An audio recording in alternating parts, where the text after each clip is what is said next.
रश्मि एक middle class family से है। रश्मि घर में सबसे बड़ी है और वो 3 भाई बहन हैं। भाई सबसे छोटा है। रश्मि पढ़ने में अच्छी है। घर वाले इतने सक्षम ना होने के बावजूद भी रश्मि ने कोचिंग लेकर अपनी एमएससी की पढ़ाई जारी रखी है। सभी रिश्तेदारों ने रश्मि और घर वालों को टोका था कि ज़्यादा पढ़ी लिखी लड़की हो तो भी हमारी कास्ट में शादी में प्रॉब्लम होती है, इसलिए लड़की को ज़्यादा पढ़ाओ मत। हम मिडिल क्लास फैमिली में ऐसा ही होता है, सब कुछ शादी के लिए ही होता है। हर लड़की की तरह रश्मि की भी यही ख्वाहिश है कि उसे ऐसा पति मिले जो उसे समझे। समाज और रिश्तेदार के वजह से अब रश्मि के घर वाले भी उसकी शादी की जल्दी करने लगे।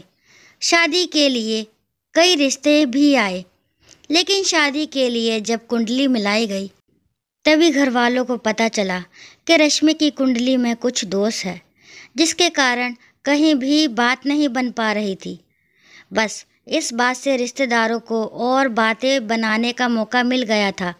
कई रिश्ते केवल इसी वजह से ही नहीं हो पाए, लेकिन कुछ ही समय के बाद रश्मि की कुंडली मिली अशोक से। अशोक ज़्यादा पढ़ा लिखा नहीं था। अशोक की एक कपड़े की दुकान थी, जिससे उनका गुजारा चल जाता था।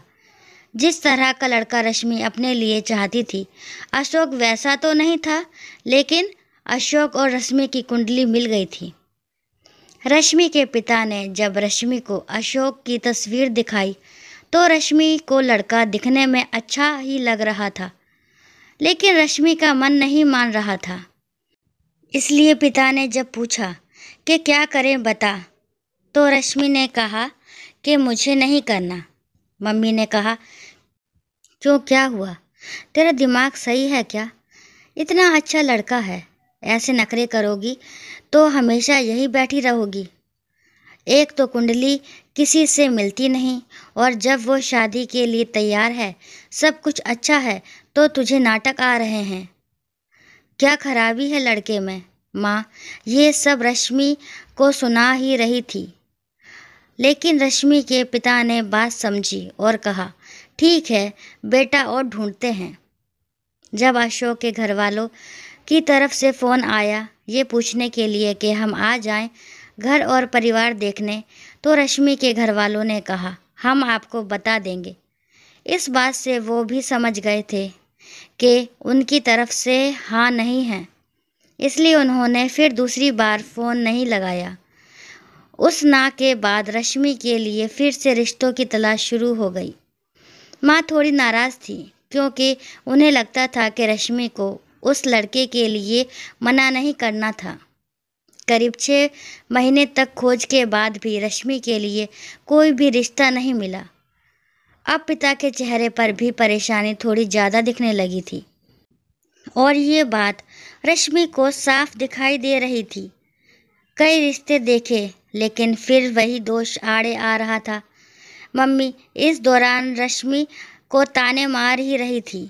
आखिर एक दिन रश्मि की माँ ने ये कहा कि अब भी हम लोग अशोक से बात करके देखते हैं, शायद तुम दोनों की जोड़ी ही बनना तय हुआ हो, अगर तू हाँ कहे तो। मम्मी के ताने और पापा की परेशानी को देखते हुए रश्मि ने इस बार हाँ कह दिया। माँ के कहने पर पिता ने अशोक के पिता को फ़ोन किया। पता चला वो भी अभी तक तलाश में ही थे। कुछ बातें हुई, थोड़े बहाने बनाए गए इतने दिनों तक बात ना करने के लिए, और संडे को मिलना तय हुआ। रश्मि के घर पर अशोक अपनी फैमिली के साथ आया। दोनों परिवार की मजबूरी समझो या नसीब, आखिरकार दोनों की शादी पक्की हो गई। रश्मि ने भी सोचा, क्या पता शायद वो ही उनके बारे में गलत सोचती होगी, वो मुझे समझेंगे और जो मैं चाहती हूँ वो करने दे। दोनों परिवार वालों को जल्दी थी, इसलिए शादी जल्दी में ही हो गई। लेकिन रश्मि ने एक बात नोटिस की, अशोक ने उससे अभी तक कुछ बात भी नहीं की। जब देखने आए तब भी नहीं की, और ना ही रिश्ता पक्का होने के बाद, ना ही फ़ोन पर बातें की। इसलिए अब सीधी उनकी बात सुहागरात पर होनी थी। वो घड़ी भी आ गई। ये थोड़ा बहुत अजीब था कि वो ना सिर्फ पहली बार अपने पति को देखने वाली थी बल्कि उससे बात भी करने वाली थी। लेकिन उसने सोचा कि इस बात का भी एक अलग ही रोमांच है। रश्मि ने फेरों के साथ ही अशोक को अपना लिया था। अब स्टेज पर उनका इंतज़ार कर रही थी। धड़कनें तेज थी। जिनको अपना मान लिया है उनकी शक्ल भी अच्छे से नहीं देखी है। फिर अशोक कमरे में आया, दरवाज़ा बंद किया और बिस्तर पर आकर रश्मि के पास बैठ गया। और सबसे पहली बात जो अशोक ने पूछी वो थी, मुझे पता चला था कि तुम मुझसे शादी नहीं करना चाहती थी क्योंकि मैं पढ़ा लिखा नहीं हूँ। उसकी आवाज़ में थोड़ा गुस्सा था। फिर वो बोला, देख, अब तुझे ये अनपढ़ के पास ही आना पड़ा ना। रश्मि को यकीन नहीं हुआ कि वो उनके मुंह से पहली बातें ये सुनेगी। उसने बोला, किसने बोला आपको? ऐसा कुछ नहीं है। ऐसा कुछ होता तो मैं शादी ही नहीं करती। अशोक और गुस्सा हो गया। अरे चुप कर, वो तो तेरी शादी हो नहीं रही थी इसलिए तू मेरे पास आई है। तुझे पता है मैंने क्यों की? तुझे सबक सिखाने के लिए। अब देखना तुझे कैसे मैं एक नौकरानी बनाकर इस घर में रखूँगा। एक पढ़ी लिखी नौकरानी। और सुहागरात तो दूर की बात, मैं तुझे छूँगा भी नहीं।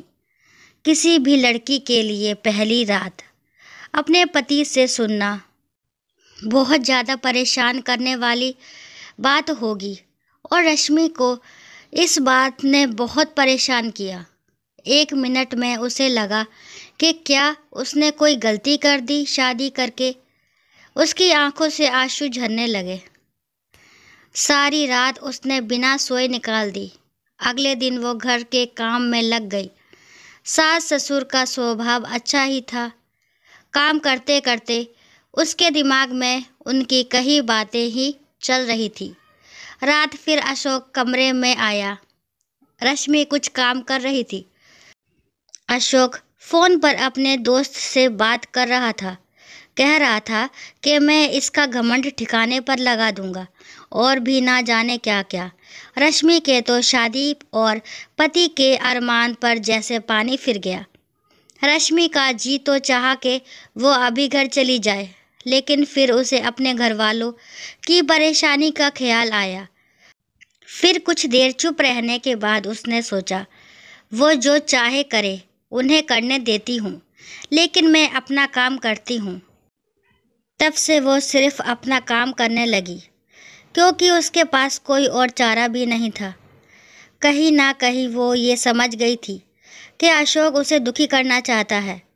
अगर वो उसका उल्टा करेगी तो ऐसा दिखाएगी कि उनकी इन बातों से उसे कुछ फ़र्क नहीं पड़ रहा, तो शायद अशोक का ये खेल बंद हो जाए। आखिर पढ़ा लिखा होने से कुछ तो फ़र्क पड़ता है।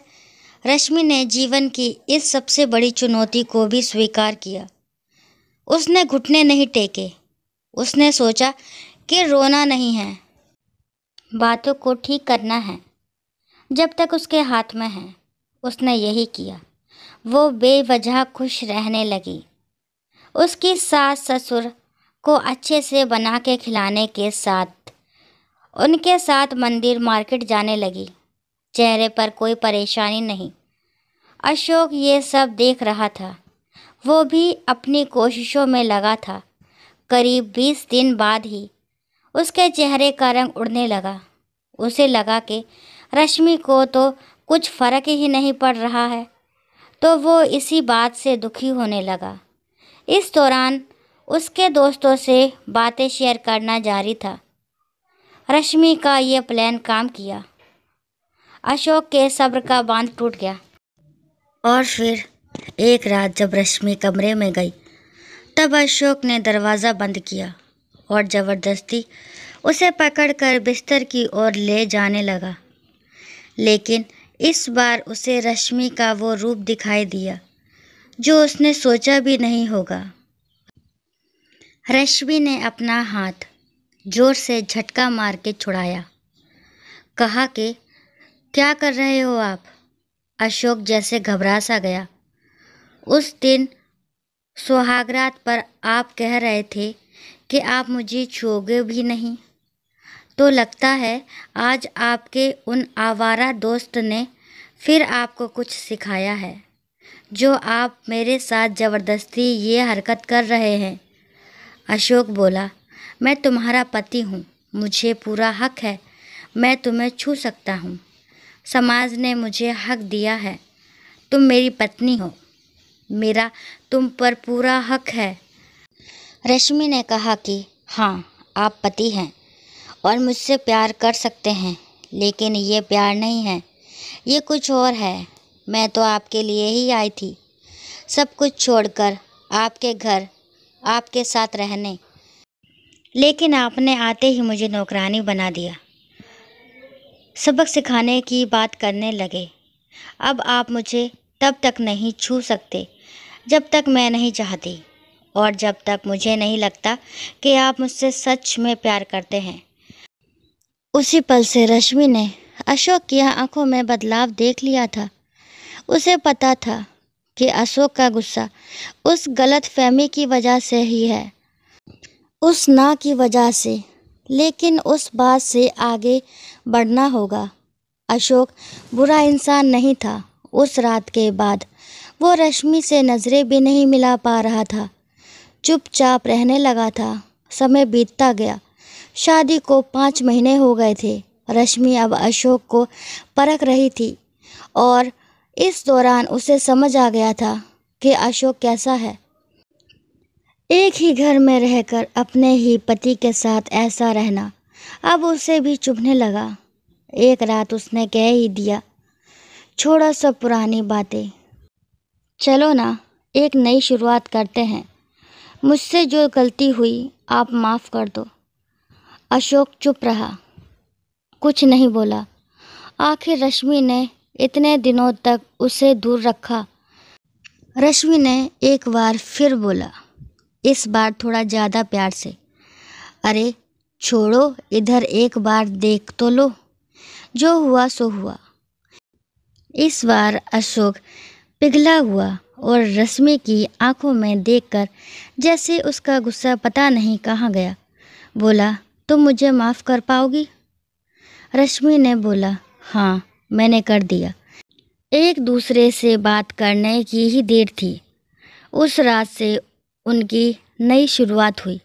दोनों को लगने लगा कि वो एक दूसरे के लिए बने हैं।